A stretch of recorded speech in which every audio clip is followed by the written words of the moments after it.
കമനീയ കിശോരമുഗ്ധമൂർത്തേ കളവേണുക്കുണിതാദൃതാനനേന്തോ മമ വാചി വിജൃംഭതാം മുരാരേർം മധുരിം കണികാപി കാപി കാപി. ഭാഗവതം കേൾക്കുന്ന ആളുകൾ അവർ ഹംസങ്ങളെപ്പോലെ ആവണം എന്ന് നമ്മൾ അനുസ്മരിച്ചു. ഹംസം എന്താ ഹംസത്തിൻ്റെ പ്രത്യേകത? ഹംസത്തിൻ്റെ മുന്നിൽ പാലും വെള്ളം കൂടി കൂട്ടി വെച്ച് കഴിഞ്ഞാൽ ഹംസം വെള്ളത്തിനെ മാറ്റുന്നു, പാലിനെ മാത്രം സ്വീകരിക്കുന്നു. അപ്പോൾ ഭാഗവതം കേൾക്കാനായിട്ട് വരുന്ന ആളുകൾ അവർ പരമഹംസ പദവിയിലേക്ക് എത്തിച്ചേരണം എന്ന് പറയും. പരമഹംസ പദവിയിലേക്ക് എത്തിച്ചേരണം. അതാണ് ഓരോരോ അധ്യായത്തിൻ്റെയും അവസാനത്തിൽ പാരമഹംസ്യാം സംഹിതായം. ഇതെന്താണ്? പരമഹംസ സംഹിതയാണ്. ഇപ്പം സംഹിത എന്ന് പറഞ്ഞു കഴിഞ്ഞാൽ പരസന്നികരിഷ സംഹിത പറയും. ഒരു പദം എഴുതി അടുത്ത പദം എഴുതുന്നതിൻ്റെ ഇടയിൽ കുറച്ച് സ്ഥലം നമ്മൾ മാറ്റിവെക്കും. അപ്പോൾ ആ സ്ഥലത്തിൻ്റെ അതിൻ്റെ ദൂരത്തിനെ കുറയ്ക്കുന്നതാണ് ഈ ഭാഗവതം. എന്തിൻ്റെ ദൂരത്തിനെ? പരമാത്മാവും ജീവാത്മാവും തമ്മിലുള്ളതായിരിക്കുന്ന ദൂരത്തിനെ കുറയ്ക്കുന്നതാണ് ഈ ശ്രീമദ് ഭാഗവതം. ഉപനിഷത്തുകൾ വർണ്ണിക്കും സുവർണാവേദോ സുദൃശോ സഖായോ. ഒരു മരത്തിൻ്റെ കൊമ്പിൻ്റെ മുകളിലുള്ള രണ്ട് പക്ഷികൾ, ഒന്ന് പരമാത്മാവാകുന്ന പക്ഷി, മറ്റൊന്ന് ജീവാത്മാവാകുന്ന പക്ഷി. അതിൽ ജീവാത്മാവാകുന്ന പക്ഷി ഒരു പഴം കഴിക്കാൻ വേണ്ടി ദൂരത്തേക്ക് യാത്രയായി. എത്രത്തോളം ദൂരത്തേക്ക് പോകുന്നുവോ അതിനനുസരിച്ച് ഈ പരമാത്മാവിനെ മറക്കുന്നു. അപ്പോൾ പരമാത്മാവിനെ മറന്ന്, പരമാത്മാവ് എന്ന് പറഞ്ഞാൽ അല്ലേ സാക്ഷാൽ ഭഗവാൻ, ഈശ്വര കാര്യങ്ങളെയൊക്കെ മറക്കുന്നു. എപ്പോഴാണ് നമ്മൾ ഭഗവത് കാര്യങ്ങളെ മറക്കണത്? ഈ ലോക സുഖസൗകര്യങ്ങൾ അനുഭവിക്കുമ്പോൾ. ഇത് തന്നെയാണ് വേണ്ടത്. ശരീരത്തിൻ്റെ ഇഷ്ടമാണ് നമ്മൾ നടത്തേണ്ടത് എന്നുള്ള ഭാവത്തിൽ ശരീരത്തിൻ്റെ ഇഷ്ടത്തിനനുസരിച്ച് ഇങ്ങനെ ജീവിക്കുമ്പോൾ നമ്മൾ പരമാത്മാവിനെ മറക്കുകയാണ് ചെയ്യണത്. വിവാഹമാണ് സാധാരണയ്ക്ക് അതിന് ഉദാഹരണമായിട്ട് പറയുക. അപ്പോൾ കല്യാണമൊക്കെ കഴിയുമ്പോൾ ആ പെൺകുട്ടി അല്ലേ, അതേപോലെ വിവാഹം കഴിച്ച ആൾക്കാരോട് ആരാ ആദ്യം ടാറ്റ പറഞ്ഞു പോവുക? കല്യാണത്തിന് വന്നതിൽ ആരാ ആദ്യം ടാറ്റ പറഞ്ഞു പോവുക? അല്ലേ, എങ്ങനെയെങ്കിലും ഒന്ന് വരികയും വേണം, ഭക്ഷണവും കഴിക്കണം, പറ്റുച്ച ഒരു ഫോട്ടോയും എടുക്കണം എന്ന് വിചാരിക്കുന്ന ആൾക്കാരുണ്ട്. അവരാണ് ആദ്യം ടാറ്റ പറഞ്ഞു പോവുക അല്ലേ. പിന്നെ കുറച്ചുകൂടിയും കഴിഞ്ഞാൽ ആര് ടാറ്റ പറയും? കുറച്ചും കൂടിയൊക്കെ നമ്മളോട് വേണ്ടപ്പെട്ട ആൾക്കാർ ടാറ്റ പറയും. അവസാനം ആരാ ടാറ്റ പറയുക? ആരാ? അമ്മ. എൻ്റെ ഭഗവാനെ, അമ്മ വന്ന് ടാറ്റ പറയേണ്ട ഒരു സമയമുണ്ട് അല്ലേ. അമ്മ വന്ന് പറയും, ഇനി എന്നാ എന്നങ്ങോട്ട് പറയുമ്പോഴേക്ക് കണ്ണിൽ വെള്ളം ഒലിപ്പിച്ച് കല്യാണം കഴിഞ്ഞ ഈ പെൺകുട്ടി തൻ്റെ വീടിൻ്റെ ആ മുറിയിൽ പോയി കമന്നങ്ങോട്ട് അടിച്ച് വീണങ്ങോട്ട് കരയും. എൻ്റെ ഭഗവാനെ, ഇനി എന്നാ കാണാൻ സാധിക്കുക അല്ലേ. പിന്നെ അന്ന് അയാളുടെ കൂട്ടത്തിൽ അവിടെ താമസിച്ചു. പിറ്റേ ദിവസം രാവിലെയായി. അങ്ങനെ നല്ല വസ്ത്രമൊക്കെ അതാ എടുത്തു കൊടുത്ത് തൻ്റെ വീട്ടിലേക്ക് വരും. എന്നിട്ട് ഒരു ദിവസമോ 2 ദിവസമൊക്കെ അവിടെ വീട്ടിലിതാ നിന്ന് പിന്നെ ഭർത്താവിൻ്റെ വീട്ടിലേക്ക് ഇങ്ങോട്ട് തന്നെ വന്നു അല്ലേ. പിന്നെ എപ്പോഴാണ് നമ്മളെ വീട്ടിലേക്ക് പോവുക? എന്നാ പോവുക അല്ലേ? ഒരാഴ്ച കഴിഞ്ഞാൽ പോവും, അല്ലെങ്കിൽ ഒരു മാസം കഴിഞ്ഞാൽ പോവും. പിന്നെ ചിലപ്പോൾ 2-3 മാസമൊക്കെ കൂടിക്കഴിഞ്ഞാൽ എന്ത് ചെയ്യുള്ളൂ? നമ്മളെ വീട്ടിലേക്ക് ഇതാ പോവുള്ളൂ അല്ലേ. അപ്പം അങ്ങനെ വീട്ടിലേക്ക് കുറച്ച് കാലം കഴിഞ്ഞിട്ടാണ് പോവുക. എന്തുകൊണ്ടാണ്? അച്ഛനോട് ഇഷ്ടമില്ലായിട്ടാണോ, അമ്മയോട് ഇഷ്ടമില്ലായിട്ടാണോ? അതൊന്നുമല്ല. നമ്മൾ ആരുടെ കൂട്ടത്തിലാണോ നിൽക്കുന്നത് അവരോടായിരിക്കും നമുക്ക് കൂടുതൽ അല്ലേ താല്പര്യത ഉണ്ടായിരിക്കുക. അതുകൊണ്ടാണ് അവിടെ ഇതായിരിക്കണത്. അങ്ങനെ അച്ഛന് വയ്യാതായി. അച്ഛൻ ഹോസ്പിറ്റലിൽ അഡ്മിറ്റായി.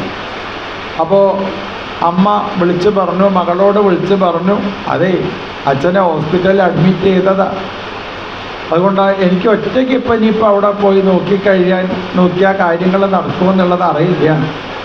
അതുകൊണ്ട് നീ ഒരു കാര്യം ചെയ്യേ, 2 ദിവസം ഒന്ന് ഇവിടെ വന്ന് നിൽക്കുകയെന്ന് അമ്മ തൻ്റെ മകളെ ഫോൺ ചെയ്യുമ്പോൾ മകളെന്താ പറയുക, അമ്മയോട് എന്താ പറയുക, എന്താ അമ്മ എന്താ വിചാരിച്ചത്, എനിക്കിതാ ഭർത്താവിന് ജോലിക്ക് പോകേണ്ട സമയത്ത് കാര്യങ്ങളൊക്കെ ചെയ്തു കൊടുക്കണ്ടേ, എനിക്കില്ലേ കുട്ടികൾ 4 കുട്ടികൾ ഒരുമിച്ചാണ് ഉണ്ടായത്, ഞാനെന്താ ചെയ്യുക, ഈ കുട്ടികൾക്കൊക്കെ വേണ്ട കാര്യങ്ങൾ ഞാനിതാ ചെയ്യണ്ടേ അല്ലേ.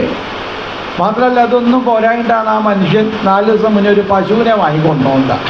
ആലോചിച്ച് നോക്കും, ഇതിലൊക്കെ ഞാൻ തന്നെ വേണ്ട ഏതാന്ന് നോക്കുക. അതുകൊണ്ട് ഒരു കാര്യം ചെയ്യാം, ആ അച്ഛന് വേണ്ട കാര്യങ്ങളൊക്കെ ചെയ്തു കൊടുക്കാൻ വേണ്ടി ഇവിടെ ഇങ്ങനെ ഇടയ്ക്കിന്നെ സഹായിക്കാൻ വരുന്ന ഒരു സ്ത്രീയുണ്ട്, ഞാൻ അങ്ങോട്ട് വിടാട്ടോ പറഞ്ഞേ. അച്ഛനെ ഇഷ്ടമില്ലായിട്ടാണോ അമ്മയെ ഇഷ്ടമില്ലായിട്ടാണോ അതൊന്നുമല്ല, നമ്മൾ എവിടെയാണോ നിൽക്കുന്നത് അവരോട് കൂടിയായിരിക്കുമ്പോഴേ നമുക്ക് കൂടുതൽ കാര്യങ്ങളൊക്കെ അവരുടെ കൂട്ടത്തിലാണ് ഇതാ ചെയ്യേണ്ടതായിട്ട് വരിക. ഇതേപോലെ പരമാത്മാവിൻ്റെ അടുത്ത് ഈ ജീവാത്മാവ് നിൽക്കുമ്പോൾ നമുക്ക് പരമാത്മാവിനെ നല്ല ബോധമായിരുന്നു. എന്നാൽ ഈ ജീവാത്മാവ് ഇങ്ങനെ ഈ ലോക സുഖ സൗകര്യങ്ങൾ അനുഭവിക്കാൻ വേണ്ടി കുറേ ദൂരത്തേക്ക് അങ്ങനെ പറന്ന് പോയപ്പോൾ ഇപ്പോൾ നമ്മൾ ആരെ മറന്നു? പരമാത്മാവിനെ മറന്നു, ഭഗവാനെ മറന്നു എന്ന് മാത്രമല്ല ഇവിടെയുള്ള ഓരോ കാര്യങ്ങളിലേക്ക് ഇങ്ങനെ ഭാര്യേൻ്റെ കാര്യം, ഭർത്താവിൻ്റെ കാര്യം, കുട്ടികളുടെ കാര്യം, ബന്ധുക്കളുടെ കാര്യം അല്ലേ, ഹോസ്പിറ്റലിലേക്ക് പോകേണ്ട കാര്യങ്ങൾ ഇതും ഒക്കെ ഇങ്ങനെ ആലോചിച്ച് നമ്മൾ ഭാര്യ മറക്കണത് ഈശ്വരനെ നമ്മൾ എത്തിച്ചേരേണ്ടതായിരിക്കുന്ന ആ പരമാത്മാവിനെ, പരമാത്മാ പ്രാപ്തിയിലേക്കുള്ള ഓരോ വിഘാതങ്ങളാണ് ഇത് എന്നുള്ളത് നമ്മൾ ജീവിതത്തിൽ അത് അറിയണില്ല. എന്നിട്ട് ഇത് തന്നെ സത്യം എന്ന് വിചാരിച്ചു കൊണ്ടിരിക്കുകയാണ്. ശരിക്കും പരമാത്മാവിൻ്റെ അടുത്ത് എത്തിച്ചേരലാണ് ജീവാത്മാവിൻ്റെ ലക്ഷ്യം. അങ്ങനെ പരമാത്മാവിലേക്ക് എത്തിച്ചേരണമെന്ന് ആരെങ്കിലും ആഗ്രഹിക്കുന്നുണ്ടോ?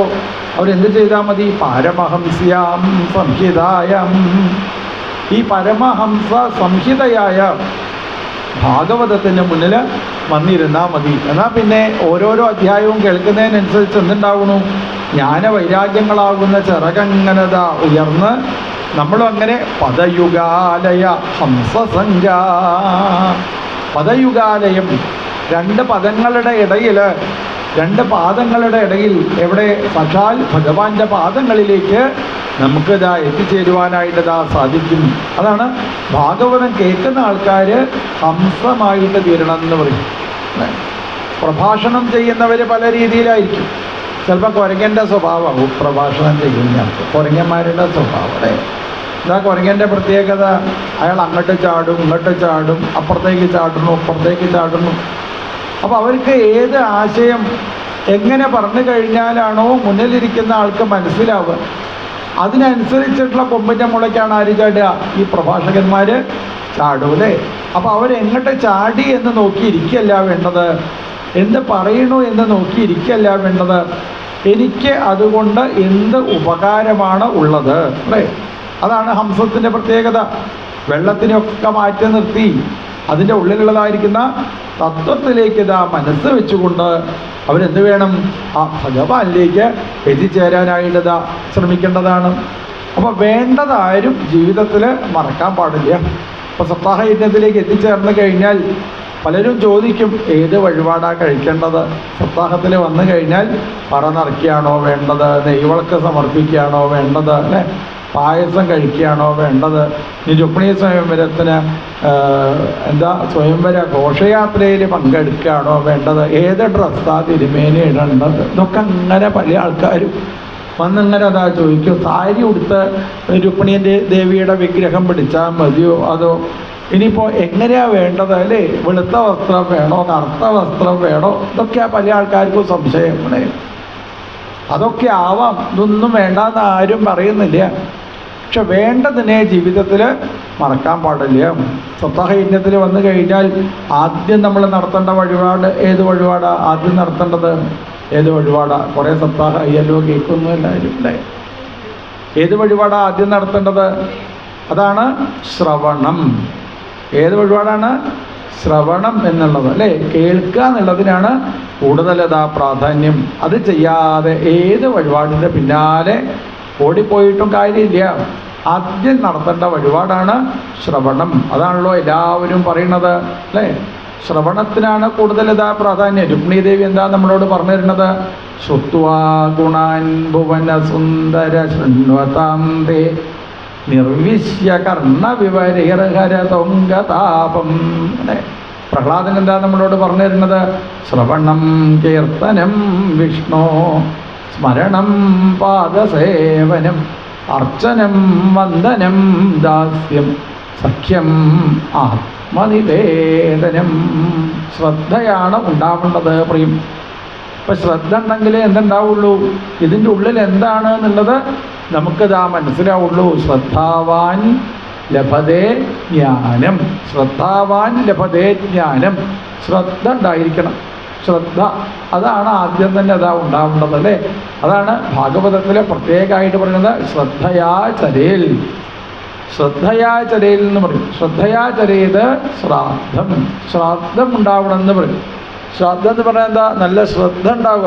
അതിലേക്ക് നല്ല ശ്രദ്ധ. എന്ത് കർമ്മമാണോ നമ്മൾ ചെയ്യണത് അതിലേക്ക് നമ്മൾ ശ്രദ്ധിക്കാനായിട്ട് അതിനാ ശ്രാദ്ധം എന്നൊക്കെ പറയും. പിതൃകർമ്മങ്ങളൊക്കെ ചെയ്യുമ്പോൾ ശ്രാദ്ധം ഉണ്ടാവണം അല്ലേ? ആ ശ്രാദ്ധത്തിന് എന്തൊക്കെയാ ചെയ്യുക? ശ്രാദ്ധത്തിൻ്റെ അന്ന് എന്താ? ശ്രാദ്ധത്തിൻ്റെ അന്ന് നമ്മൾ ചെയ്യേണ്ടത് അദ്ദേഹത്തിനെ നന്നായിട്ട് ഓർക്കുക. ആർക്ക് വേണ്ടിയിട്ടാണോ നമ്മൾ കാര്യങ്ങൾ ചെയ്യണത് വെച്ചാൽ അദ്ദേഹത്തിനെ ഓർക്കുക. അദ്ദേഹത്തിൻ്റെ കാര്യങ്ങളൊക്കെ എല്ലാവരും കൂടി വീട്ടിലിരുന്നതാ പറയാം. അതിലൊക്കെയാണ് കൂടുതൽ പ്രാധാന്യം. പിതൃവാക്യേഷു വിശ്വാസം ശ്രദ്ധ. പിതൃവാക്യേഷു വിശ്വാസം. നമ്മളെ പിതൃക്കൾ എന്ന് പറഞ്ഞാൽ ആര്യാ പിതൃക്കൾ പറയുക? ആരെയാണ്? പല ആൾക്കാരും പറയും മരിച്ചു പോയവരാന്നുള്ളത് അല്ലേ? അപ്പോൾ മരിക്കേണ്ട ആവശ്യമൊന്നുമില്ല. മരിക്കാതെ തന്നെ അവരാരാണ്? പിതൃക്കൾ തന്നെയാണ് അല്ലേ? അവരൊക്കെ പിതൃക്കൾ എന്ന് പറയാം. നമ്മൾ ബഹുമാനിക്കേണ്ടതായിരിക്കുന്ന ആൾക്കാരൊക്കെ നമ്മൾ പിതൃക്കൾ എന്നതാ പറയും അല്ലേ? പിതൃവാക്യേഷു വിശ്വാസം. തൻ്റെ കാരണവന്മാർ പറഞ്ഞതായിരിക്കുന്ന വാക്കിലുള്ള വിശ്വാസം. ആ വിശ്വാസത്തിനാണെന്ന് പറയുക പിതൃവാക്യേഷു വിശ്വാസം ശ്രദ്ധ അല്ലേ? ആ ശ്രദ്ധയോട് കൂടിയിട്ട് ചെയ്യുന്ന കർമ്മത്തിനാണ് എന്ത് പറയുക? ശ്രാദ്ധം എന്നതാ പറയുക. അപ്പോൾ അതിലേക്ക് നല്ല ശ്രദ്ധ ജീവിതത്തിൽ അതാ ഉണ്ടായിരിക്കണം. ഇപ്പോൾ സപ്താഹം നടക്കുകയാണെന്ന് വെച്ചാൽ അവിടെ എന്ത് വേണം? ശ്രദ്ധ ഉണ്ടായിരിക്കണം. എപ്പോഴേ ശ്രദ്ധ ഉണ്ടാവുള്ളൂ? കേട്ടിരിക്കണം. അത് തന്നെ കേൾക്കുന്ന സമയത്താണ് മനസ്സിൻ്റെ ഉള്ളിലുള്ളതായിരിക്കുന്ന ചീത്ത വികാര വിചാരങ്ങൾ അങ്ങനെ ഇല്ലാതായി എന്ന് പറഞ്ഞാൽ വെള്ളമൊക്കെ ഇല്ലാതായി പാല് മാത്രമായിട്ടതാ തീരണം. അങ്ങനെ പാല് മാത്രമായി കഴിഞ്ഞാൽ അത് കഴിക്കുന്ന ആൾക്കാരെയാണ് എന്ത് പറയുക? ഹംസം എന്നതാ പറയുക. അങ്ങനെ ഹംസമായിട്ട് അവർക്ക് ഭഗവാന്റെ അടുത്തേക്ക് എത്തിച്ചേരാനായിട്ട് സാധിക്കുന്നു. അതാണ് പരമഹംസ സംഹിതയാണ് ഈ ശ്രീമദ് ഭാഗവതം എന്ന് പറയാനുള്ള കാരണം. അതിൽ ആദ്യത്തെ അധ്യായം തന്നെ ശ്രദ്ധിച്ചു നോക്കിക്കോളൂ അല്ലേ? നമ്മുടെ ആദ്യത്തെ 3 അധ്യായത്തിന് ഒരു പ്രത്യേകത ഉണ്ട്. ആദ്യത്തെ 3 അധ്യായത്തിൽ ഓരോരോ അധ്യായത്തിലും എത്ര ശ്ലോകങ്ങളാണ് എന്നറിയാൻ ഒരു എളുപ്പമായിട്ടുള്ള മാർഗമുണ്ട് അല്ലേ? ആദ്യത്തെ 3 അധ്യായം. ആദ്യത്തെ അധ്യായത്തിൽ എത്ര ശ്ലോകം ഉണ്ട് എന്നുള്ളത് നമുക്ക് പുസ്തകം നോക്കാതെ പറയാൻ സാധിക്കും. പുസ്തകം നോക്കണ്ട, പുസ്തകം നോക്കാതെ തന്നെ പറയാൻ സാധിക്കും. ആദ്യത്തെ ശ്ലോകത്തിൽ എത്ര അധ്യായം ഉണ്ട്? അപ്പോൾ ആദ്യത്തെ സ്കന്ധം എന്നുള്ളതിന് എത്രയാ പറയുക? 1 പറയും അല്ലേ? പിന്നെ എത്ര ശ്ലോകം എന്നുള്ളത് എങ്ങനെ മനസ്സിലാക്കും? 1 കഴിഞ്ഞാൽ പിന്നെ എത്രയാ? 2. അത് കഴിഞ്ഞാൽ പിന്നെ എത്രയാ? 3. അപ്പോൾ എത്ര ശ്ലോകം ഉണ്ട്? ഒന്നാമത്തെ അധ്യായത്തിൽ 23 അല്ലേ? 23 അല്ലേ? നോക്കി നോക്കൂ, പുസ്തകം കയ്യിലുണ്ട് വെച്ചാൽ നോക്കിക്കോളൂ അല്ലേ? 23 അല്ലേ? ഒന്നാമത്തെ അധ്യായത്തിൽ 23. രണ്ടാമത്തെ അധ്യായത്തിലോ എത്ര ശ്ലോകമുള്ളത്? അപ്പം എന്തായാലും വേണ്ടത് നമ്മൾ ഇപ്പോൾ 2, 3, 4 എത്രയാ? എത്ര ശ്ലോകമുള്ളത് രണ്ടാമത്തെ അധ്യായത്തിൽ? ഒന്നാമത്തെ അധ്യായത്തിൽ 1, 2, 3 23 അല്ലേ? രണ്ടാമത്തെ അധ്യായത്തിലോ 2, 3, 4 എത്രയാ? 34. നോക്കി നോക്കൂ എത്ര ശ്ലോകമുള്ളത് എന്ന് അല്ലേ? 34. നാലാമത്തെ അധ്യായത്തിൽ എത്ര ശ്ലോകമുള്ളത്? അല്ല, മൂന്നാമത്തെ അധ്യായത്തിൽ എത്രയുള്ളത്? 3, 4, 5 എത്ര ശ്ലോക? 45. അത് തന്നെ. അപ്പോൾ നാലാമത്തെ അധ്യായത്തിലോ അപ്പോൾ എത്രയാണ്? 4, 5, 6. അപ്പോൾ എത്രയാണ് കിട്ടുക? 56. നോക്കി നോക്കൂ, എത്ര ശ്ലോകമുള്ളത്? എത്രയാ? നോക്കൂ, എത്ര ശ്ലോകമുണ്ട്? എത്ര ശ്ലോകമുണ്ട്? 56ആണോ? പുസ്തകം വേണം കയ്യിൽ. ഭാഗവതം വായിക്കുന്ന ആൾക്കാരുടെ കയ്യിൽ എപ്പോഴും പുസ്തകം വേണം. എങ്ങോട്ട് പോയാലും ശരി, കല്യാണത്തിന് പോയാലും എന്ത് വേണം? പുസ്തകം കയ്യിലുണ്ടാവണം. പുസ്തകം കയ്യിൽ നിന്ന് വിടാൻ പാടില്ല. 4-ാമത്തെ അധ്യായത്തിൽ എത്ര ശ്ലോകമുണ്ട്? എത്ര ശ്ലോക 4-ാമത്തെ അധ്യായത്തിലുള്ളത്? നോക്കി നോക്കൂ.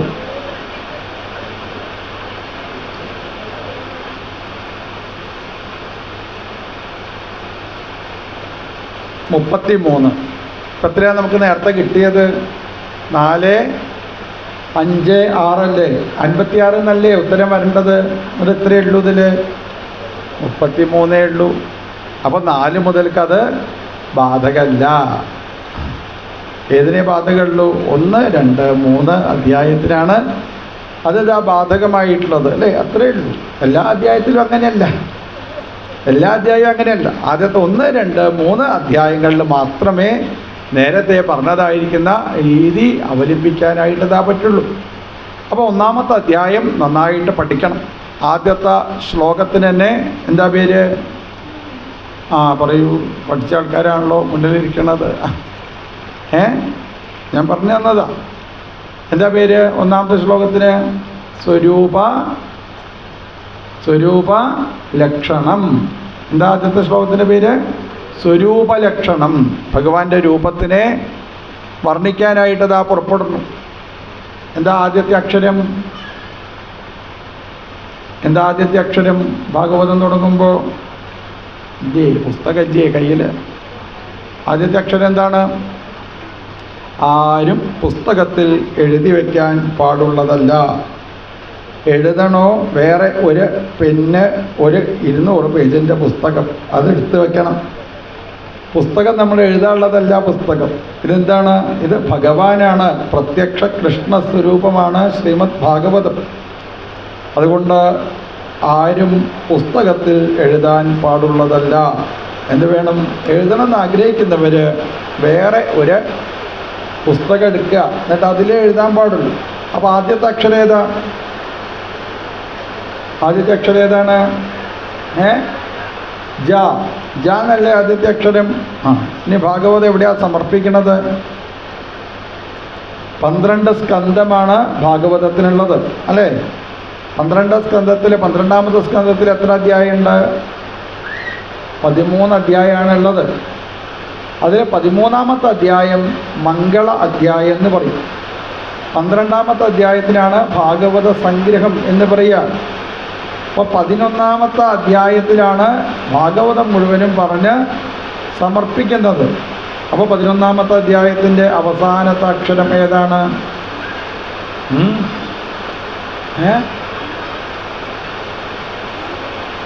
നിമീന്ന് കേൾക്കണില്ല എന്നിട്ട്. 11-ാമത്തെ അധ്യായത്തിൻ്റെ ആരേലാണ് ഉള്ളത്? 11-ാമത്തെ അധ്യായം പ്രഥമസ്കന്ധത്തിലല്ല, ദ്വാദശ സ്കന്ധത്തിൽ 2-ാമത്തെ പുസ്തകത്തിൻ്റെ അവസാനമാണ് ഉണ്ടാവുക. ദ്വാദശ സ്കന്ധല്ലേ അവസാനത്തെ അക്ഷരം ഏതാണ്? അവത്യജ എന്നാണ് അല്ലേ? ജ എന്നുള്ള അക്ഷരത്തോട് കൂടിയിട്ടല്ലേ സമർപ്പിക്കുന്നത്? എവിടുന്നാ തുടങ്ങണത്? ജ എന്നുള്ള അക്ഷരത്തോട് കൂടിയിട്ട് ഭാഗവതം ആരംഭിച്ചു. ഭാഗവതം എവിടെയാണ് സമർപ്പിക്കുന്നത്? ജ എന്നുള്ള അക്ഷരത്തിലാണ് ഭാഗവതം സമർപ്പിക്കുന്നത്. ഇനി ഭാഗവതം മുഴുവനും എന്താണ്? ഇതൊക്കെ മന്ത്രങ്ങളാണ്. ഭാഗവതം മുഴുവനും മന്ത്രങ്ങളാണ്. ഇതൊക്കെ മന്ത്രം എന്ന് പറഞ്ഞു കഴിഞ്ഞാൽ മഹർഷീശ്വരന്മാർ കണ്ടെത്തിയതിനാണ് മന്ത്രം എന്ന് പറയുക. മന്ത്രദ്രഷ്ട എന്ന് പറയും. ഇപ്പോൾ ഗായത്രി മന്ത്രം ആരാ? ഗായത്രി മന്ത്രം കണ്ടെത്തിയത് ആരാ? ഗായത്രി പറഞ്ഞൊരു കാര്യം ഉണ്ടെന്ന് തന്നെ അറിയുമോ ആൾക്കാർക്ക്? അതറിയാം, യൂട്യൂബൊക്കെ ഉള്ളതുകൊണ്ട് അതറിയാം എല്ലാവർക്കും അല്ലേ? ഗായത്രി മന്ത്രം ആരാ? ഗായത്രി മന്ത്രം കണ്ടെത്തിയത് വിശ്വാമിത്രൻ അല്ലേ? വിശ്വാമിത്രനാണ് ഋഷി. ഋഷി എന്ന് പറഞ്ഞാൽ എന്താ അർത്ഥം? മന്ത്രദ്രഷ്ട ഋഷി. ഈ ഗായത്രി മന്ത്രം ആദ്യേ ഈ ലോകത്തുണ്ട്, പണ്ട് തന്നെ ഈ മന്ത്രം ഇവിടെ ഉണ്ട്. അപ്പോൾ ആ മന്ത്രത്തിനെ കണ്ടെത്തിയ ആളാണ് ആര്? ഋഷി, വിശ്വാമിത്രൻ. അപ്പോൾ വിശ്വാമിത്രനാണ് ഋഷി. അതേപോലെ ഈ ഭാഗവതം പണ്ടേ ഈ ലോകത്തുണ്ട്. ആരിൽ നിന്നാണ് ഭാഗവതം വന്നത്? സാക്ഷാൽ ഭഗവാനിൽ നിന്നാണ് ഭാഗവതം വന്നത്. അപ്പോൾ ഭഗവാൻ, ഭാഗവതം എന്ന് പറഞ്ഞു കഴിഞ്ഞാൽ തന്നെ ഭഗവതാ ഉക്തം ഭാഗവതം, ഭഗവാനാൽ പറയപ്പെട്ടതിനാണ് എന്ത് പറയുക? ഭാഗവതം എന്ന് പറയും. ഭഗവാനാൽ പറയപ്പെട്ടത്, ഭഗവാൻ പറയപ്പെട്ടതാണ് ഭാഗവതം. ആ ഭാഗവതത്തിനെ കണ്ടെത്തിയ ആളാണ് ആര്? വേദവ്യാസൻ. അതെ, അപ്പോൾ വേദവ്യാസ മഹർഷിയാണ് ഈ ശ്രീമദ് ഭാഗവതത്തിൻ്റെ രചയിതാവ്. ഇതിൽ കുറേ മന്ത്രങ്ങളാണ് ഇതായിരിക്കുന്നത്. അതിൽ കുറേ മന്ത്രങ്ങളുണ്ട്. അപ്പോൾ അതിൽ പ്രത്യേകമായിട്ട് വലിയതായിരിക്കുന്ന 4 കാര്യങ്ങളെ, മന്ത്രങ്ങളെ പറയും. ഏതൊക്കെയാണ്? തത്വമസി, പിന്നെന്താണ്? അല്ലേ, അഹം ബ്രഹ്മാസ്മി എന്നൊക്കെ പറയും. അതിൽ അഹം ബ്രഹ്മാസ്മി എന്നുള്ളതായിരിക്കുന്ന ആ തത്വത്തിലേക്കാണ് ഭാഗവതം നമ്മളെ കൊണ്ടെത്തിക്കുന്നത്. അഹം ബ്രഹ്മാസ്മി, ഞാൻ ശരീരമല്ല, ശരീരത്തിൻ്റെ ഉള്ളിൽ ശരീരത്തിനെ നിലനിർത്തുന്നതായിരിക്കുന്ന ജീവാത്മാവാണ് ഞാൻ. അതുകൊണ്ട് ശരീരത്തിനെ എന്ത് ബാധിച്ചു കഴിഞ്ഞാലും അതിന് ഞാൻ ഒരു ഉത്തരവാദിയുമല്ല എന്നുള്ളതായിരിക്കുന്ന ഭാവത്തിലേക്ക് നമ്മളെ ഈ ശ്രീമദ് ഭാഗവതം ഉയർത്തിക്കൊണ്ടുപോകുന്നു. അതിൽ ആദ്യത്തെ ശ്ലോകം തന്നെ സ്വരൂപലക്ഷണം. ജന്മാദ്യസ്യ യദോന്വയാദിതരതശ്ചാർത്തേഷഭിജ്ഞഃ സ്വരാൾ തേനേ ബ്രഹ്മഹൃദായാദി കവയേ മുഹ്യന്തി യൽ സൂരയ തേജോ വാരിമൃതാം യഥാ വിനിമയോ യത്ര ത്രിസർഗോ മൃഷാധാംനാ സ്വേന സദാ നിരസ്തകുഹകം സത്യം പരം ധീമഹി. ജന്മാദ്യസ്യ എന്ന് പറഞ്ഞുകൊണ്ടാണ് ആരംഭിക്കുന്നത്, അല്ലേ? ജന്മാദ്യസ്യ അസ്യ ജന്മാദി. ഇന്ന് കണ്ണിൻ്റെ മുന്നിൽ കാണുന്നതായിരിക്കുന്ന ഈ ലോകം മുഴുവനും എവിടെ നിന്നാണ് ഉണ്ടായത്? എവിടെയാണ് നിലനിൽക്കുന്നത്? എവിടേക്കാണ് ലയിച്ചു കൊണ്ടിരിക്കുന്നത്? അതെങ്ങനെയാണ് നമുക്ക് മനസ്സിലാവുക? അന്വയം കൊണ്ടും വ്യതിരേകം കൊണ്ടും 2 യുക്തികളെയാണ് പറയുന്നത്. ഒന്ന് അന്വയ യുക്തി, മറ്റൊന്ന് വ്യതിരേക യുക്തി. ഭഗവാൻ എങ്ങനെയുള്ള ആളാണ്? സ്വരാട്ട്. ആരാണ് ഈ ലോകത്ത് സ്വരാട്ടായിക്കൊണ്ട് നിലനിൽക്കുന്നത്? അല്ലേ? അങ്ങനെയുള്ള സാക്ഷാൽ ഭഗവാൻ. അഭിജ്ഞഃ, ആരാണോ എല്ലാവരിലും എല്ലാ വസ്തുക്കളിലും അറിവായിക്കൊണ്ടതാ നിലനിൽക്കുന്നത്. തേജോ വാര്യമൃതം വിനിമയ, ഇവിടെ വിനിമയമാണ് നടന്നുകൊണ്ടിരിക്കുന്നത്. വിനിമയം എന്ന് പറഞ്ഞാൽ എന്താ അർത്ഥം? ഒന്നിനെ മറ്റൊന്നായി കാണുന്നതിനാണെന്ന് പറയുക വിനിമയം എന്ന് പറയുക. എങ്ങനെ? മണ്ണ് കൊണ്ട് കുട ഉണ്ടാക്കി കഴിഞ്ഞാൽ നമുക്കത് കുടാണെന്ന് തോന്നണു. സത്യത്തിൽ കുടാണോ? അതല്ല. എന്താണ്? മണ്ണാണ്, അല്ലേ? മണ്ണിൻ്റെ ഒരു രൂപമാണ് കുടം എന്നുള്ളത്. മണ്ണിൻ്റെ ഒരു രൂപമാണ് കുടം. അതേപോലെ സ്വർണത്തിൻ്റെ ഒരു രൂപമാണ് മാല. അത് കഴുത്തിലിടുന്ന ആഭരണമാണ് ഉണ്ടാക്കിയത് എന്നുണ്ടെങ്കിൽ അതെന്തായി? മാല എന്നാണ് പേര്, അല്ലേ? അത് കാലിലിടുന്ന ആഭരണമാണ് ഉണ്ടാക്കുന്നത് എന്നുണ്ടെങ്കിൽ അതിനെന്താണ് പേര്? പാദസരം എന്ന പേര്, അല്ലേ? അതിനി കയ്യിലുള്ള ആഭരണമാണ് ഉണ്ടാക്കുന്നത് എന്നുണ്ടെങ്കിൽ, കയ്യിലുള്ള ആഭരണമാണ് ഉണ്ടാക്കുന്നത് എന്നുണ്ടെങ്കിൽ അതിനെന്താ പേര്? വള എന്നാണ് പേരതാ ഉണ്ടാവുക, അല്ലേ? ഇപ്പം രൂപം മാറുന്നതിനനുസരിച്ച് പേരങ്ങനെ മാറിക്കൊണ്ടിരിക്കണു എന്നല്ലാതെ സ്വർണത്തിന് എന്തെങ്കിലും മാറ്റം വരുന്നുണ്ടോ? ഒരു മാറ്റവും വരുന്നില്ല. എന്നാൽ മാല പൊട്ടിക്കഴിഞ്ഞാൽ നമ്മൾ കരയണുണ്ടോ? ഉണ്ടോ? മാല പൊട്ടിയിട്ട് ആരെങ്കിലും കരഞ്ഞുണ്ടോ ഇതുവരെ? ഉണ്ടോ? സത്യം പറയൂ. മാല പൊട്ടിയിട്ട് കരഞ്ഞ എത്ര ആൾക്കാരുണ്ട്? കരയാത്ത എത്ര ആൾക്കാരുണ്ട്? മാല പൊട്ടിയിട്ട് തൻ്റെ കഴുത്തിലുള്ള മാല പൊട്ടിപ്പോയില്ലേ ഇതുവരെ കാലൊന്നും? മഹാഭാഗ്യം. നല്ല സ്വർണ്ണ പണിക്കാരാണ് ഇവിടെ ഉള്ളവർ. ഇവിടെ അടുത്തുള്ളവരൊക്കെ കഴുത്തിലുള്ള മാല പൊട്ടിയിട്ട് കരയാത്ത എത്ര ആൾക്കാരുണ്ട്? എന്തുകൊണ്ടാണ് കരയാത്തത്? എന്തുകൊണ്ടാണ് കരയാത്തത്? എന്നാൽ അത് പറയണ്ടേ. ഞാൻ കരഞ്ഞില്ല വെച്ചാൽ ഞാൻ എന്തുകൊണ്ട് കരഞ്ഞില്ല അത് പറയണം. എന്താണ്? പൊട്ടാത്തതുണ്ടോ ഇതുവരെ? എന്താണ്? വേറെ കിട്ടാത്തതുണ്ടോ? നേരെയൊക്കെ വിചാരിച്ചിട്ടാ എന്നാ അതുകൊണ്ടല്ല കരയാത്തത്. നേരെയൊക്കെ വിചാരിച്ചിട്ടല്ല കരയാതിരിക്കേണ്ടത്. എന്തുകൊണ്ടാണ് അറിവുള്ളവർ കരയാത്തത്? സ്വർണത്തിന് എന്തെങ്കിലും പറ്റുന്നുണ്ടോ? ഒന്നും പറ്റുന്നില്ല. സ്വർണത്തിനൊന്നും പറ്റാത്തത് കൊണ്ടല്ലേ കരയാത്തത്, അല്ലേ? അല്ലെങ്കിൽ അങ്ങനെയാണ് കരയാതിരിക്കേണ്ടത്. അങ്ങനെയാണ് കരയാതിരിക്കേണ്ടത്. മാല പൊട്ടിക്കഴിഞ്ഞാൽ സ്വർണത്തിനൊന്നും പറ്റുന്നില്ല. ആ സ്വർണം കൊണ്ട് എന്തുണ്ടാക്കാം? കാലിൽ ആഭരണം ഉണ്ടാക്കാം, വേറൊരു മാല വേണമെങ്കിൽ ഉണ്ടാക്കാം, അല്ലേ? മണ്ണ് കൊണ്ട് ഒരു കുടം ഉണ്ടാക്കി, ആ കുടത്തിൻ്റെ രൂപം മാറണമെന്നല്ലാതെ മണ്ണിന് എന്തെങ്കിലും സംഭവിക്കുന്നുണ്ടോ? ഉണ്ടോ? പിന്നെ നമ്മൾ കരയേണ്ട കാര്യമുണ്ടോ? എൻ്റെ കയ്യിൽ മണ്ണുണ്ട്, ആ മണ്ണുകൊണ്ട് ഞാനൊരു കുടം ഉണ്ടാക്കി, കുറച്ച് കഴിഞ്ഞപ്പോൾ കുടത്തിൻ്റെ രൂപം മാറിയെന്നല്ലാതെ മണ്ണ് യാതൊരു മാറ്റവും ഇല്ല. വിനിമയത്തിൽ ദുഃഖിക്കാനായിട്ട് പാടില്ല എന്ന് പറയും. നമ്മുടെ ശരീരത്തിന് പലതരത്തിലുള്ള മാറ്റങ്ങളൊക്കെ ഉണ്ടായിക്കഴിഞ്ഞാൽ അതിൽ ദുഃഖം ഉണ്ടാവാൻ പാടില്ല. എന്തുകൊണ്ടാണ്? ശരീരത്തിനേ മാറ്റമുള്ളൂ. ശരീരത്തിൻ്റെ ഉള്ളിലുള്ള ജീവന് മാറ്റമുണ്ടോ? നമ്മൾ പറഞ്ഞല്ലോ, ഈ ജീവൻ എങ്ങനെയുള്ളതാണ്? അച്ഛേദ്യോയമദാഹ്യോയം. അതിനെ ഛേദിക്കാൻ സാധിക്കില്ല. അതിനെ വെള്ളത്തിലിട്ട് കഴിഞ്ഞാൽ അത് ചീഞ്ഞു പോകുന്നതല്ല. അതിനെ തീയിലിട്ട് ദഹിപ്പിക്കാൻ ആർക്കും സാധിക്കില്ല. തീയിലിട്ടാൽ എന്താ ദഹിക്കുന്നത്? എന്താ? ശരീരേ ദഹിക്കുള്ളൂ, അല്ലേ? ജീവന് യാതൊന്നും സംഭവിക്കുന്നില്ല. നമ്മൾ പറഞ്ഞല്ലോ, മരിച്ച ആൾക്കാരുടെ വീട്ടിൽ വന്നു കഴിഞ്ഞാൽ ആൾക്കാർ ചോദിക്കും, അച്ഛൻ എവിടെ? അച്ഛൻ പോയി. അപ്പോൾ ഈ കിടക്കണതോ? ഇതച്ഛനല്ല. ഇതാരാണ്? ഇതച്ഛൻ്റെ ശവശരീരമാണ് ഇതാ ഇവിടെ കിടക്കുന്നത്, അത് അച്ഛനല്ല, അല്ലേ? അപ്പോൾ അതാണ്, ആ ശവശരീരത്തിനെ നിങ്ങൾക്ക് എന്താ വെച്ചാൽ ചെയ്യാം. മണ്ണിലിടണം വെച്ചാൽ മണ്ണിലിട, ആരും ചോദിക്കണില്ല, അല്ലേ? ഈ മണ്ണിലിട്ടില്ല വെച്ചാൽ തീയെ കൊണ്ടുപോയിടും. അതും ചെയ്തില്ല വെച്ചാലോ 4 കാലും വാലുള്ള സാധനം കടിച്ച് ചീന്തി കഴിക്കും, അത് തന്നെ, അല്ലേ? അതുകൊണ്ട് ഈ ശരീരത്തിന് ഇതൊക്കെ ബാധകളുള്ളൂ. ശരീരത്തിൻ്റെ ഉള്ളിലുള്ളതായിരിക്കുന്ന ജീവന് ഇതൊന്നും ബാധകല്ല. ആ ജീവനാണ് ഞാൻ എന്നുള്ള ഭാവത്തിലേക്ക് നമ്മളെ ഈ ഭാഗവതം കൂട്ടിക്കൊണ്ടു പോകുന്നു. അഹം ബ്രഹ്മാസ്മി, ഞാൻ ശരീരമല്ല, ശരീരത്തിൻ്റെ ഉള്ളിലുള്ള ജീവനാണ്. ശരീരത്തിനെ തക്ഷകൻ എന്നല്ല. ഇനി ഏത് മൂർഖം വന്ന് കടിച്ചാലും എനിക്കൊരു കുഴപ്പമില്ല, അല്ലേ? ശരീരത്തിന് എന്ത് പറ്റിയാൽ എനിക്കിപ്പോൾ എന്താ? എനിക്കൊന്നുമില്ല. അതാണ് പരീക്ഷിത് മഹാരാജാവിന് 7ാമത്തെ ദിവസം തക്ഷകൻ എന്ന പേരായിരിക്കുന്ന പാമ്പിൻ്റെ കടിയേറ്റ് മരിക്കും എന്നുള്ള ശാപം കിട്ടിയപ്പോൾ സത്യത്തിൽ ഈ പരീക്ഷത്തിന് ശ്രീശോബ്രഹ്മർഷി എന്താ പറഞ്ഞു കൊടുക്കുന്നത്?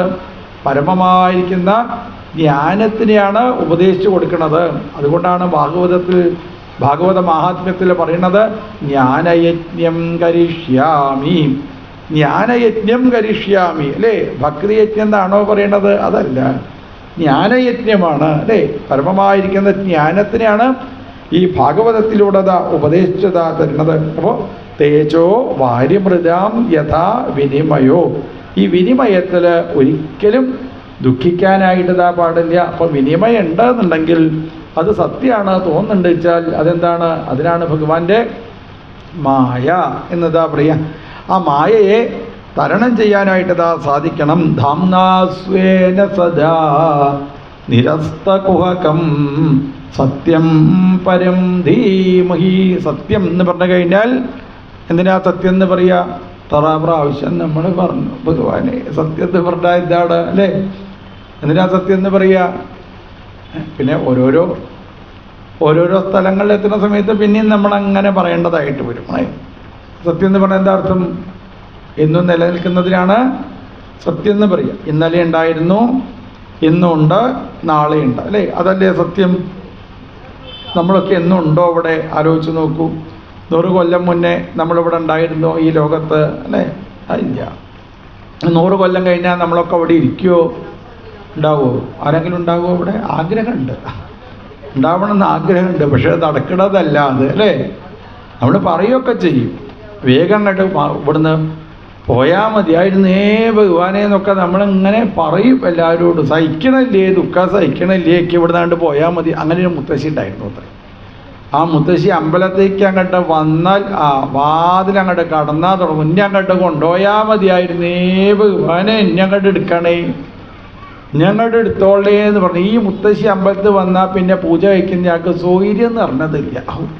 ഇതെപ്പോഴും ഇങ്ങനെ ഉറക്കാൻ കേട്ട് കേട്ട് കേട്ട് കേട്ട് അവിടുത്തെ പൂജ കഴിക്കുന്ന ആൾക്ക് തോന്നി എന്നെങ്കിലും ഒന്ന് നിർത്തണമല്ലോ. അത് ഈ പരിപാടി ഒന്ന് നിർത്തണമല്ലോ, ശബ്ദം ഉണ്ടാക്കണത് നിർത്തണമല്ലോ എന്ന് തോന്നിയപ്പോൾ എന്ത് ചെയ്തു അറിയും, വലിയൊരു വിഗ്രഹമായിരുന്നു അത്രേ അവിടെ. ഇയാൾ ഈ മുത്തശ്ശി വരുന്നുണ്ട് എന്ന് കണ്ടപ്പോൾ തന്നെ വിഗ്രഹത്തിൻ്റെ പിന്നിൽ ഒളിഞ്ഞിരുന്നു. അപ്പോൾ മുത്തശ്ശി ഇന്നെ അങ്ങോട്ട് എടുത്തോളേ എന്ന് ഉറക്കെ ഇങ്ങനെ വിളിച്ച് പറയാൻ പുറപ്പെട്ടപ്പോൾ പിന്നെന്ന് വിഗ്രഹത്തിൻ്റെ പിന്നെന്ന് പൂജ വയ്ക്കുന്ന ആൾ പറഞ്ഞു, അമ്മയുടെ ആഗ്രഹം എനിക്ക് മനസ്സിലായി.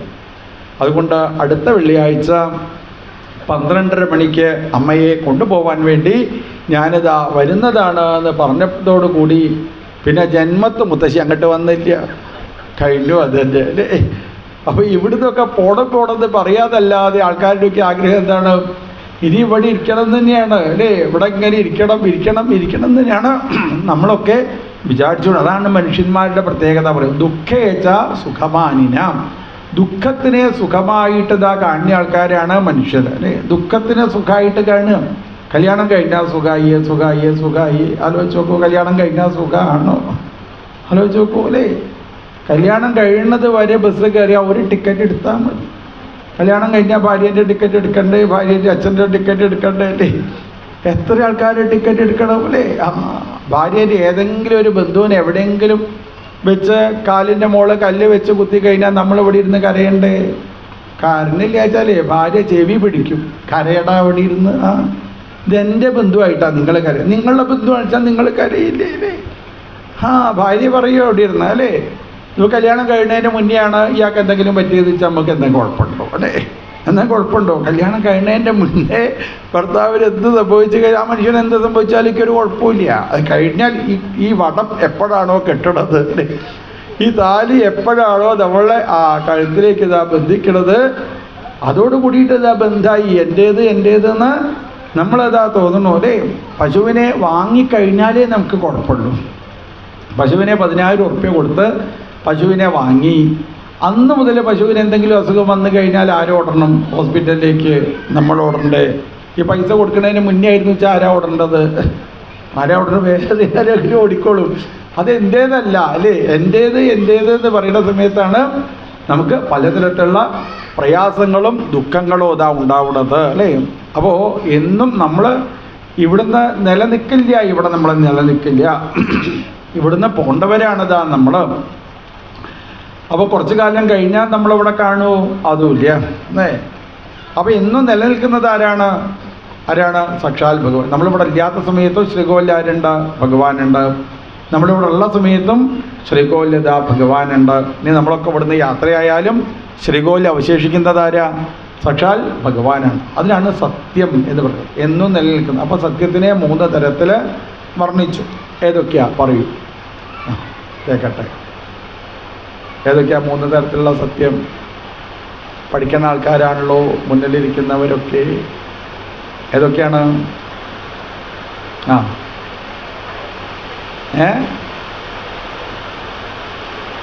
ഇനിയിപ്പോൾ ഞാൻ നിങ്ങളോട് ഇവിടെ ഇരുന്ന് പ്രഭാഷണം ചെയ്യാൻ പറയും, അതാണ്ടാവുക. ഇനിയിപ്പോൾ നിങ്ങളിവിടെ ഇരുന്ന് പ്രഭാഷണം ചെയ്യേണ്ടതായിട്ട് വരും. ഏതൊക്കെയാണ് പറയൂ. 3 സത്യം ഏതൊക്കെയാണ്? എൻ്റെ ഭഗവാനെ, ഭൂതം ഭാവി വർത്തമാനം ഒന്നും അല്ല ഇപ്പോൾ ഇവിടെ പറയണത്. ഇവിടെ എന്ത് വർത്തമാനം പറയണത്? ഇപ്പം നല്ല പഠനമാവുണ്ട്. ഇപ്പോൾ പറയൂ 3 സത്യം ഏതാണ്? എഴുന്നേറ്റ് പറയൂ. അതന്നെ, എഴുന്നേറ്റെന്ന് പറയൂ. ഏതൊക്കെയാ? വ്യാവഹാരിക സത്യം, പിന്നെ പാരമാർത്ഥിക സത്യം, പിന്നെ ഒന്നുകൂടെ ഉണ്ട്, 75 മാർക്കായിട്ട് എഴുതും. പാരമാർത്ഥിക സത്യം, വ്യാവഹാരിക സത്യം, ഒന്നുകൂടി. നമ്മൾ കണ്ണാടിയിൽ നോക്കിയാൽ എന്താ കാണുക? പ്രതിബിംബം കാണില്ലേ? അപ്പം അതിനെന്താ പറയുക? പ്രാതിഭാസിക സത്യം. എന്താണ്? ഏതൊക്കെയാ 3 സത്യങ്ങൾ? വ്യാവഹാരിക സത്യം, പ്രാതിഭാസിക സത്യം, പാരമാർത്ഥിക സത്യം. ഇനി മറന്നു പോകരുത്, ഇനി മറക്കരുത്. അപ്പോൾ വ്യാവഹാരിക സത്യം എന്ന് പറഞ്ഞാൽ എന്താ അർത്ഥം? വ്യവഹാരത്തിൽ സത്യമാണ് എന്ന് തോന്നിക്കൊണ്ടിരിക്കണു, അല്ലേ? വ്യവഹാരത്തിൽ സത്യമാണെന്ന് തോന്നിക്കൊണ്ടിരിക്കണു. അതെന്നും നിലനിൽക്കുന്നതാണോ? അല്ല. എന്താ അതിന് ഉദാഹരണം പറയാം നമ്മൾ? എന്താണ്? സപ്താഹ യജ്ഞം തന്നെ. അതുതന്നെയാണ് അവിടെ ഉദാഹരണം പറയേണ്ടത്, അല്ലേ? സപ്താഹം എപ്പോഴേ ഉള്ളൂ? ഈ 7 ദിവസമല്ലേ ഉള്ളൂ ഇത്, അല്ലേ? അതാണ് അവിടെ നമ്മൾ ഉദാഹരണമായിട്ട് പറയേണ്ടത്. 7 ദിവസം മാത്രം നിലനിൽക്കുന്ന സത്യത്തിനെ വ്യാവഹാരിക സത്യം എന്ന് പറയുന്നു. അതായത് ഇപ്പോൾ നമ്മളിവിടെ വരുന്ന സമയത്ത് എന്തൊക്കെ കാണുന്നു? ഒരു സ്റ്റേജ് ഉണ്ട്, അവിടെ കുറച്ച് ആൾക്കാർ ഇരിക്കുന്നുണ്ട്, മുന്നിൽ കുറച്ച് ആൾക്കാർ ഇരിക്കുന്നുണ്ട്. ഇത് എത്ര ദിവസമേ ഉള്ളൂ? 7 ദിവസമേ ഉള്ളൂ, അല്ലേ? 7 ദിവസം കഴിഞ്ഞ് ഇവിടെ വന്ന് നോക്കിക്കഴിഞ്ഞാൽ അത് കാണൂ? അതില്ല. അപ്പോൾ ഇപ്പോൾ നടക്കുന്ന സത്യം അതിനെന്താ പറയുക? വ്യാവഹാരിക സത്യം. അതെന്നും നിലനിൽക്കുമോ? അതില്ല, അത് സംശയമില്ല, അല്ലേ? അപ്പോൾ അത് നഷ്ടപ്പെടുന്ന സമയത്ത് ഒരിക്കലും ദുഃഖിക്കാൻ പാടില്ല. അത് നഷ്ടപ്പെടുന്ന സമയത്ത് ദുഃഖിക്കാൻ പാടില്ല. എങ്ങനെ? ഏറ്റവും എളുപ്പമായിട്ട് മനസ്സിലാവുന്ന ഉദാഹരണമാണ് പറയുന്നത്. ഇനി മറക്കാൻ പാടില്ല. നമ്മളൊക്കെ ഇവിടെ വന്നു, ഓരോ ആൾക്കാരും ഇരിക്കുന്ന ഒരു കസാല ഉണ്ടാവും, അല്ലേ? ഓരോ ആൾക്കാരും ഇരിക്കുന്ന ഓരോ കസാലല്ലേ? ആ കസാലേൻ്റെ മുകളിൽ നിന്ന് എഴുന്നേറ്റു വെള്ളം കുടിക്കാൻ വേണ്ടി അങ്ങോട്ട് പോയി. ഇങ്ങോട്ട് വന്നപ്പോൾ വേറൊരാൾ അവിടെ കയറിയിരുന്നു. ദേഷ്യായില്ലേ? ഇതെൻ്റെ കസാലയല്ലേ, ഇതെൻ്റെ കസാലയല്ലേ, അല്ലേ? ആ നഷ്ടപ്പെട്ട സമയത്ത് നമുക്ക് ദേഷ്യമായല്ലോ. ഇതെന്നും നിലനിൽക്കുന്നതാണ്. എന്നും എൻ്റേതായിട്ട് നിൽക്കുന്നുണ്ടോ ഇവിടെ? അതല്ല, എന്നും എൻ്റേതായിട്ട് നിലനിൽക്കുന്നില്ല, അല്ലേ? അതാണ് വ്യാവഹാരിക സത്യം എന്ന് പറയും. വ്യവഹാരത്തിൽ സത്യമാണ് എന്ന് തോന്നിക്കൊണ്ടിരിക്കണു, അതെന്നും നിലനിൽക്കുന്നതല്ല. പിന്നെ പ്രാതിഭാസിക സത്യം. പ്രാതിഭാസിക സത്യം എന്ന് പറഞ്ഞാൽ പ്രതിഭാസത്തിൽ സത്യമാണ് എന്ന് തോന്നിക്കൊണ്ടിരിക്കണം. എങ്ങനെ? 50 പാത്രത്തിൽ വെള്ളം വെച്ച് കഴിഞ്ഞാൽ മുകളിൽ സൂര്യൻ നിലനിൽക്കുന്നുണ്ടെങ്കിൽ സൂര്യൻ്റെ പ്രതിബിംബം 50 പാത്രത്തിലും കാണും, അല്ലേ? അപ്പോൾ വെള്ളം ഇളകിക്കഴിഞ്ഞാൽ എന്ത് തോന്നും? അതിൽ പ്രതിബിംബം ഇളകുന്നത് പോലെ തോന്നുന്നു, അല്ലേ? പ്രതിബിംബം ഇളകുന്നത് ശരിക്കും ഇളക്കുണ്ടാവാൻ പാടുണ്ടോ? അല്ല, ഇളകാൻ പാടില്ല, അല്ലേ? എന്തുകൊണ്ടാണ് ഇളകാൻ പാടില്ലാത്തത്? ബിംബത്തിന് ഇളക്കല്ല. ബിംബത്തിന് ഇളക്കല്ലെങ്കിൽ പ്രതിബിംബം ഇളകാൻ പാടില്ല. പക്ഷേ ഇവിടെ വെള്ളം ഇളകുന്നത് കൊണ്ട് പ്രതിബിംബം ഇളകുന്നു എന്ന് തോന്നിക്കൊണ്ടിരിക്കണം. ഈ തോന്നലിനാണ് എന്ത് പറയുക? മായ എന്ന് പറയും. യാസാമ മായ. ഇല്ലാത്തതിനെ ഉണ്ട് എന്ന് തോന്നിക്കുന്നതിനാണ് എന്ത് പറയുക? മായ എന്ന് പറയും. അപ്പോൾ പ്രാതിഭാസിക സത്യം. പിന്നെ പാരമാർത്ഥിക സത്യം. പാരമാർത്ഥിക സത്യം എന്ന് പറഞ്ഞാൽ എന്നും നിലനിൽക്കുന്നത് എന്നർത്ഥം. ഇന്നലെയുണ്ട്, ഇന്നുണ്ട്, നാളെയുണ്ട്. നമ്മളിവിടെ ഇല്ലാത്ത സമയത്തും ശ്രീകോവിലാരുണ്ട്? ഭഗവാനുണ്ട്. നമ്മളിവിടെ ഉള്ള സമയത്തും ശ്രീകോവിലിൽ ഭഗവാനുണ്ട്. നമ്മളൊക്കെ അവിടുന്ന് ടാറ്റ പറഞ്ഞ് പോയാലും ഓരോ ആൾക്കാർ ഓരോ രീതിയിൽ ടാറ്റ പറഞ്ഞ് പോരും. ഞാൻ ആരെന്നാണ് വിചാരിച്ചത്? ഞാൻ യജ്ഞാചാര്യന് ടാറ്റ പറഞ്ഞ് പോയി, അല്ലേ? ഞാൻ വായിക്കുന്ന ആളാണ്, അവരിവിടുന്ന് ടാറ്റ പറഞ്ഞ് പോയി, അല്ലേ? ഞാൻ കേൾക്കാൻ വന്ന ആളാണ്. എല്ലാവരും 100 കൊല്ലം കഴിഞ്ഞാൽ എല്ലാവരും പോകുമല്ലോ, ഉറപ്പല്ലേ? സംശയമില്ല, അല്ലേ? എല്ലാവരും ഇവിടുന്ന് യാത്ര പറഞ്ഞ് പോയാലും ഇവിടെ അവശേഷിക്കുന്നത് സാക്ഷാൽ ഭഗവാനാണ്. അപ്പോൾ എന്നും നിലനിൽക്കുന്നതിനാണ് പാരമാർത്ഥിക സത്യം എന്ന് പറയുക. അപ്പോൾ എന്നും നിലനിൽക്കുന്നത് പാരമാർത്ഥിക സത്യം, ശ്രീകോവിലുള്ള സാക്ഷാൽ ഭഗവാൻ. ആ ഭഗവാന്റെ അംശമാണ് ജീവാത്മാവായിക്കൊണ്ട് എൻ്റെ ശരീരത്തിലിരിക്കുന്നത്. അപ്പോൾ പരമാത്മാവിന് എപ്പോഴാണ് ജീവാത്മാവ് എന്ന് പേര് കിട്ടുക? പരമാത്മാവ് എപ്പോൾ ശരീരത്തിലിരിക്കുന്നുവോ അപ്പോൾ ആ പരമാത്മാവിൻ്റെ പേരെന്താണ്? ജീവാത്മാവ്, അല്ലേ? ആ ജീവൻ എന്തെങ്കിലും നാശമുണ്ടോ? ഒരു നാശവുമില്ല. ഈ ശരീരത്തിലിരിക്കുമ്പോൾ ഈ ശരീരമാണ് ഞാൻ എന്ന് വിചാരിച്ച് ഈ ശരീരത്തിന് വേണ്ട കാര്യത്തിന് കൂടുതൽ പ്രാധാന്യം കൊടുക്കണു നമ്മൾ. പക്ഷേ ഈ ശരീരം എത്ര കാലേ ഉള്ളൂ? ആകപ്പാടെ 100 കൊല്ലക്കാലേ ഉള്ളൂ ഈ ശരീരം, അല്ലേ? അത് കഴിഞ്ഞാൽ പിന്നെ ഈ ശരീരം വിട്ട് നമ്മൾ വേറൊരു ശരീരത്തിലേക്ക് എത്തിച്ചേരുന്നു. അപ്പോൾ എന്നും നിലനിൽക്കുന്നതായിരിക്കുന്ന ആനന്ദം ജീവിതത്തിൽ ഉണ്ടാവണം എന്ന് ആരെങ്കിലും ആഗ്രഹിക്കുന്നുണ്ട് വെച്ചാൽ ഈ ശരീരത്തിനല്ല കൂടുതൽ പ്രാധാന്യം കൊടുക്കേണ്ടത്. പിന്നെയോ ശരീരത്തിൻ്റെ ഉള്ളിലുള്ള ജീവനാണ് കൂടുതൽ പ്രാധാന്യം കൊടുക്കേണ്ടത്.